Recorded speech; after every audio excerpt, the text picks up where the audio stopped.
Hello, so those of you who saw my original videos from last month will remember that my setup used to be my phone on a little tripod angled over my tiny desk. However, thanks to a user who goes by the name The Swest, he created an app called Thor CPY, which allows me to plug the Thor straight into my computer via USB to record the screen output, like I've been doing since. This app has just had a massive update, so now I don't even need the USB cable. I can do it completely wirelessly. So what I'll do is I'll show you how to set that up now.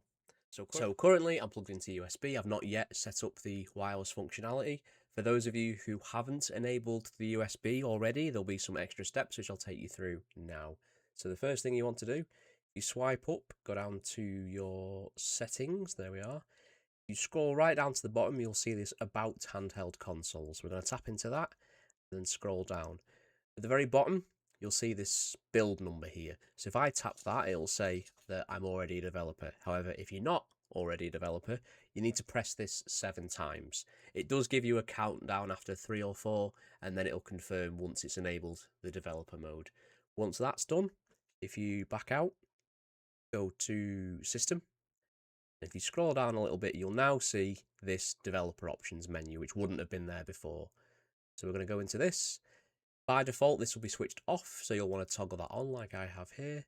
And then if we scroll down, so for USB, if you want to connect via USB, you just enable the USB debugging, you download the app, you plug it in, and then you run the app.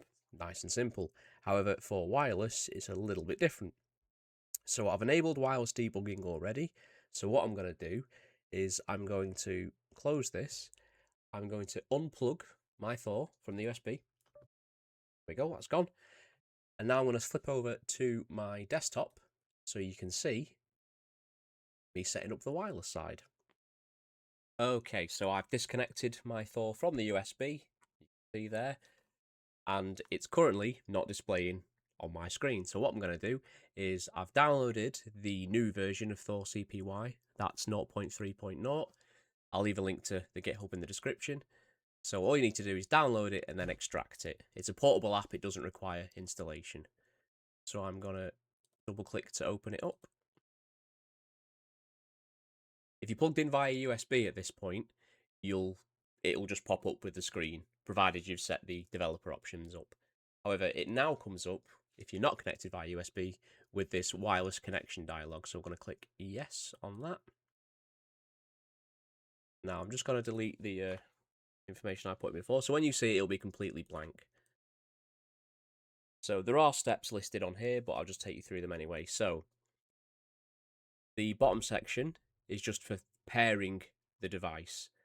The top section is for actually connecting. So the first thing we need to do is we go back to our settings menu. Actually, what I'm going to do.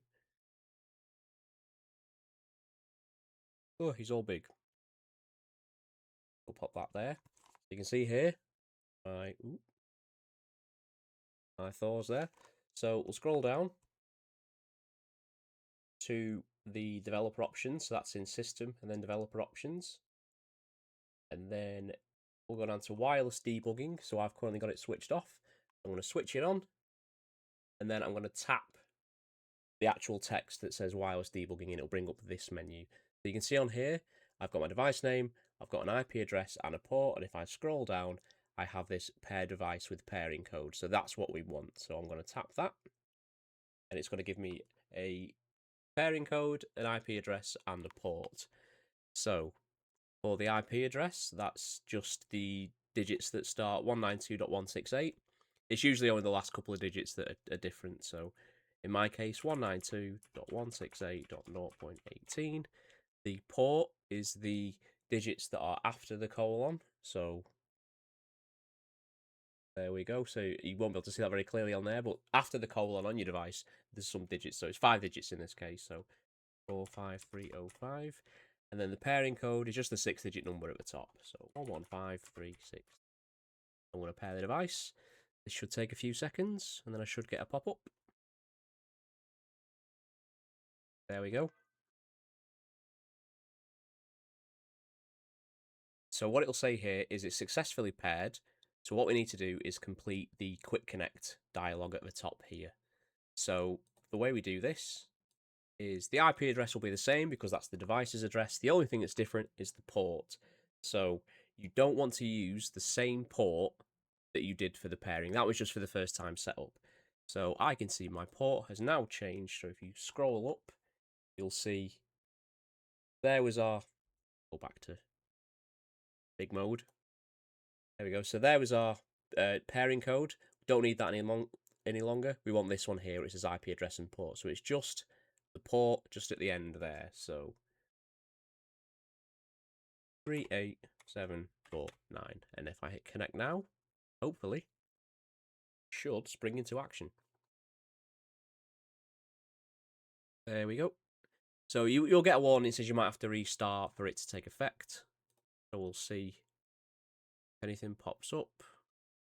Nothing yet. So I'll close that, and then what I'll do is, oh no, it just took a second. There we go. So I'll move my big fat head out of the way. And there we are. So this is my device, and you can see there's next to 0 latency. It's probably as efficient as doing it via USB. I'm probably going to still do it via USB just to keep that battery nice and charged. However, this is just a really nice way if you want to use this as a video input for something like OBS or for Twitch streaming, whatever you might be doing, then this is by far the simplest and easiest way to get it working. So if you like this video, as always, I'd appreciate a like and a subscribe, tell your friends, and I'll see you in the next one.